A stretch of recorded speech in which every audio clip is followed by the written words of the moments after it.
Hi guys, and welcome to Seafood Paella class. My name's Maria and I'm the chef at Chato as well as the owner.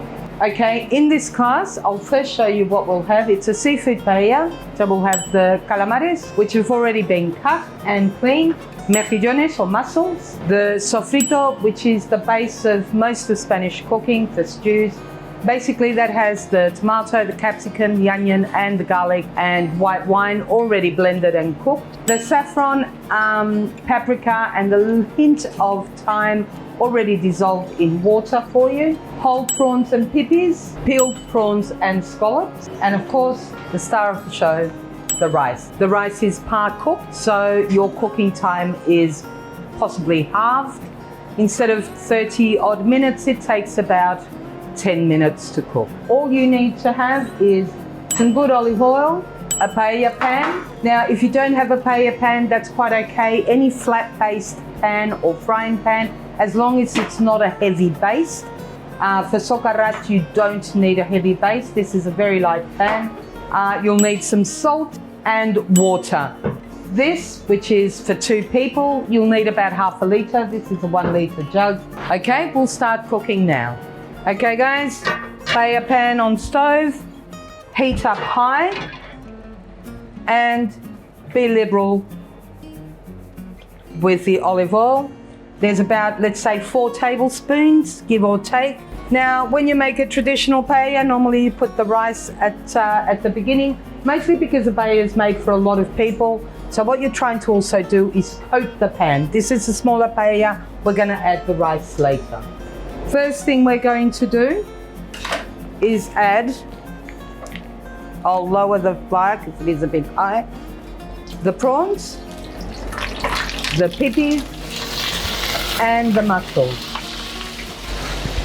We don't want to overcook them, so basically what we're trying to do is seal the seafood, lower it a little bit, and allow the mussels to open and the prawn just to seal. Now, what we do with this is it releases some of the juices and it won't overcook. Once you've done that, you take them away, and that way they're still nice and juicy for when you put them on top later. It still needs a little bit of cooking, but not too much. As you can see, mussel's been opened, prawn sealed, and that way it won't overcook. So take all the shells out once they've opened up. As you can see, everything's been opened. They're all nice and plump. You don't want to overcook them. We'll add them on later. The next step is you add the calamari. That's what takes the longest to cook, in the same oil that you've opened up the others. Now, I like to cut my calamari lengthwise because it kind of curls them up and gives them this really nice swirly. But I mean, if you prefer in rings, you can do them in rings. In our kit, you'll get them lengthwise. So you fry off first the calamari. Now, with the calamari, remember, it's a very simple rule, under 30 seconds or around the 20 to 30 minute mark. And that way you'll get a very nice tender calamari. Once they've been sealed and browned, we add the next ingredient, the peeled prawns and the scallop. And we're going to brown these off again.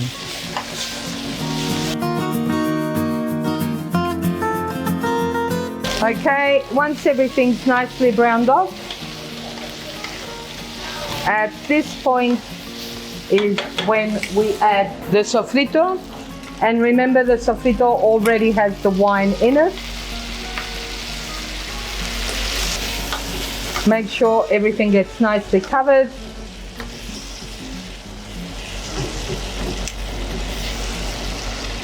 Okay, everything's nicely coated.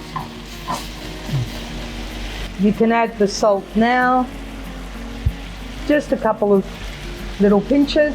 And this is when you do the water that's had the saffron and spices already dissolved. Mix it around, and about half a litre of water. All we have to do now is let it go to the boil.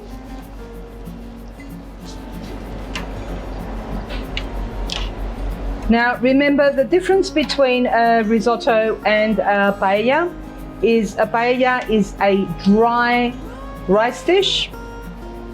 We also use a calasparra rice here. It's a Socarrat brand.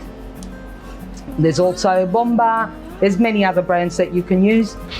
The main difference between arborio and that, and you can use arborio if you want, but in our kit you'll be getting calasparra, is that the starch content is much lower. And like with any dry rice dish, you don't want to touch it after you've put it in. The more you stir the rice, the more you activate the starch, the wetter, the creamier the rice gets and the dish gets. This is a dry rice dish. No, it's not meant to have stock. It's not meant to be juicy. It's meant to be dry.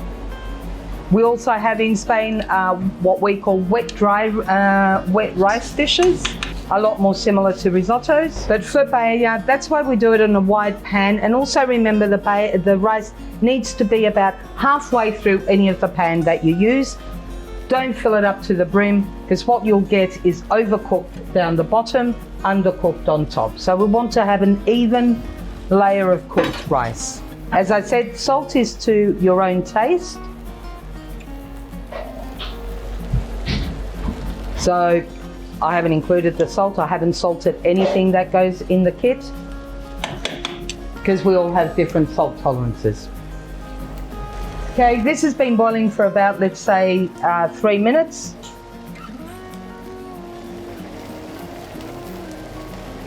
Perfect, just right. It's at this point you've got the rice content right, because the last thing you want to do, as I said, is stir the rice. And this is when you add the par-cooked rice. Add it always to the center and then spread it out. Now, because we don't want to stir it a lot, and traditionally we eat paella off the pan, try and distribute the goodies. And it's at this point that you can add the pipis. Okay guys, as it's got the full boil, what you do is you turn it down so you can cook the rice evenly. This will take about 7 to 10 minutes. You've already cooked it, I've cooked it already for a couple of minutes on full boil, and for another 7 to 10 minutes on slow boil. It all depends on the amount of liquid that you've actually put on it, and that's it, just wait. Please do not stir the rice. Do not touch the rice, it'll cook on its own. We don't want it creamy. As I said, paella, I can't stress it strong enough, is a dry rice dish. It doesn't have liquid underneath. It isn't creamy. It's meant to be a dry rice dish. Okay, roughly at this time, when there is still a little bit of water left, liquid left, is when we start putting the rest of the seafood so it can finish cooking. The prawns, any juices can go back in, because that's what you want. As you can see, there's still a little bit of liquid left, not over the top, is when you turn it up, and that's when you're going to make the socarrat. That's left at the bottom of every paella, not black, but brown to dark brown. It's a very, very fine line between burning a paella and getting socarrat.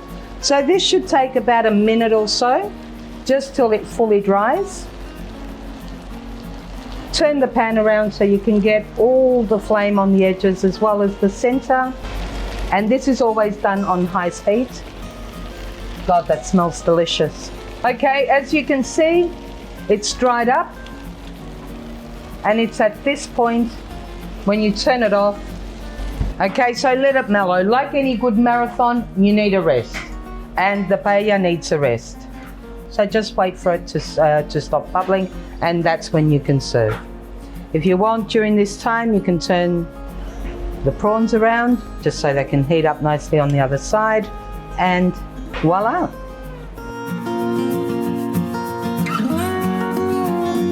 Okay guys, and the moment of truth, the paella stopped bubbling, and let's see how the socarrates come out. Oh, I think this is a lovely one. That is what you want to see.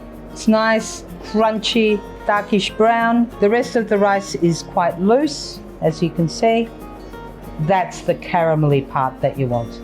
Okay, I'm going to take some of the socarrates. It just looks divine.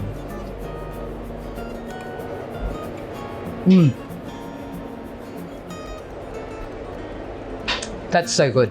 That is just so good. Okay guys, that's all for today. Seeing you in the next workshop, and this is Best Eaten Shared. Thank you.